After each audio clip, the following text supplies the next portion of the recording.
जीवनात जेव्हा संकटांचे डोंगर उभे राहतात आणि मन पूर्णपणे हतबल होते तेव्हा श्रीमद भगवद्गीतेचे ज्ञान एका भक्कम आधारासारखे धावून येते. माणूस जेव्हा स्वतःला असहाय्य समजतो तेव्हा त्याला हे कळत नाही की ही परिस्थिती कायमस्वरूपी नाही. गीतेतील उपदेश आपल्याला शिकवतात की संकटही बाहेरून येतात, पण त्यांना सामोरे जाण्याची ताकद आपल्या आतच असते. अर्जुनाने जेव्हा युद्धभूमीवर शस्त्र खाली ठेवले होते तेव्हा कृष्णाच्या शब्दांनीच त्याला पुन्हा उभे केले.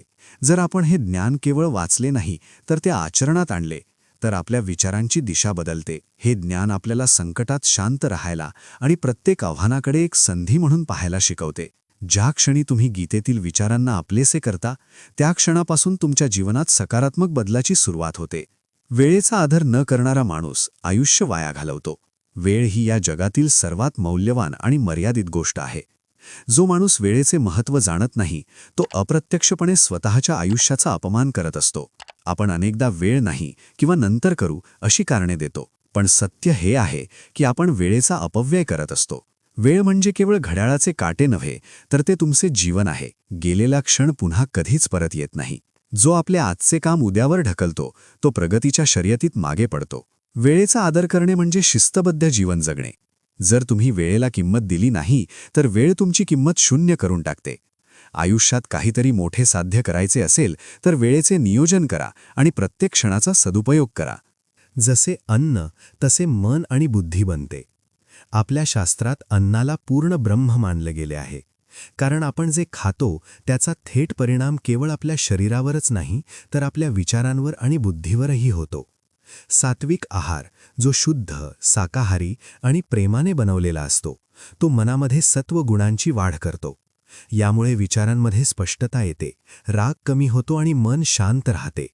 याउलट तामसी किंवा अति तिखट मसालेदार अन्न माणसाला रागीट, आळशी आणि विचारी बनवते. तुमची बुद्धी योग्य निर्णय घेऊ शकत नाही जर तुमचे अन्न शुद्ध नसेल. अन्नाची निवड ही केवळ चवीसाठी नसून ती तुमच्या मानसिक आरोग्यासाठी आणि संयमी जीवनासाठी अत्यंत महत्त्वाची आहे. कठीण काळात धैर्य सोडू नये. जीवनात नेहमीच ऊन सावलीचा खेळ चालूच असतो. चांगले दिवस जसे टिकत नाहीत तसेच वाईट दिवसही कायम राहत नाहीत. पण जेव्हा कठीण प्रसंग येतो तेव्हा अनेक जण धीर सोडतात आणि निराशेच्या गर्तेत बुडतात. पांडवांच्या जीवनात किती संकटे आली याचा विचार करा. राजपाट गेला, वनवास भोगावा लागला, अपमान सहन करावा लागला, पण त्यांनी कधीही आपले धैर्य सोडले नाही किंवा धर्माचा मार्ग सोडला नाही. याच अढळ धैर्याच्या बळावर त्यांनी शेवटी महाभारताचे युद्ध जिंकले. संकट कितीही मोठे असू दे, जर तुम्ही आतून खंबीर राहाल आणि योग्य वेळेची वाट पाहाल तर विजय नक्की मिळतो. कठीण काळ हा तुम्हाला संपवण्यासाठी नाही तर तुम्हाला अधिक मजबूत करण्यासाठी येतो, हे नेहमी लक्षात ठेवा. जिथे सत्य आणि भगवान असतात तिथे विजय निश्चित असतो. श्रीमद भगवद्गीतेचा सर्वात मोठा आणि शाश्वत संदेश हाच आहे की यतो धर्मस्ततो जयः. म्हणजेच जिथे धर्म आणि सत्य आहे तिथेच अंतिम विजय आहे. अनेकदा असे वाटते की खोटेपणा, कपट आणि अधर्माचा मार्ग सोपा आहे आणि त्यावर चालणारे लोक लवकर यशस्वी होतात. पण हे यश केवळ पाण्यावरच्या बुडबुड्यासारखेच क्षणभंगूर असते. सत्याचा मार्ग कठीण असू शकतो, त्यावर चालताना अनेक संकटे येऊ शकतात. पण जेव्हा तुम्ही सत्याच्या बाजूने खंबीरपणे उभे असता तेव्हा साक्षात ईश्वरी शक्ती तुमच्या पाठीशी उभी असते. कौरवांकडे विशाल आणि शक्तिशाली सेना होती, पण पांडवांकडे सत्य आणि भगवान श्रीकृष्ण होते आणि म्हणूनच अंतिम विजय त्यांचाच झाला. त्यामुळे तात्पुरत्या फायद्यासाठी सत्याची कास कधीही सोडू नका. योग्य पद्धतीने काम करणे म्हणजेच योग. अनेकांचा असा गैरसमज असतो की योग म्हणजे केवळ डोळे मिटून ध्यानाला बसणे किंवा शारीरिक आसने करणे. पण श्रीमद भगवद्गीतेत श्रीकृष्णांनी अत्यंत सुंदर व्याख्या केली आहे. योगः कर्मसु कौशलम, म्हणजेच कोणतेही कर्म अत्यंत कुशलतेने, एकाग्रतेने आणि योग्य पद्धतीने करणे हाच खरा योग आहे. आजच्या जगात फक्त डोळे झाकून कठोर मेहनत करून कोणालाही मोठे यश मिळत नाही. यशासाठी योग्य दिशा, अचूक समज आणि स्मार्ट वर्कची गरज असते. तुमचे काम मग ते कितीही छोटे किंवा साधारण का असेना, जर तुम्ही ते पूर्ण प्रामाणिकपणे, लक्ष देऊन आणि उत्कृष्ट पद्धतीने करत असाल तर तुम्ही एक योगीच आहात. तुमच्या कर्मातील हीच कुशलता आणि योग्य पद्धत तुम्हाला इतरांपेक्षा वेगळे करते आणि खऱ्या यशाच्या शिखरावर पोहोचवते.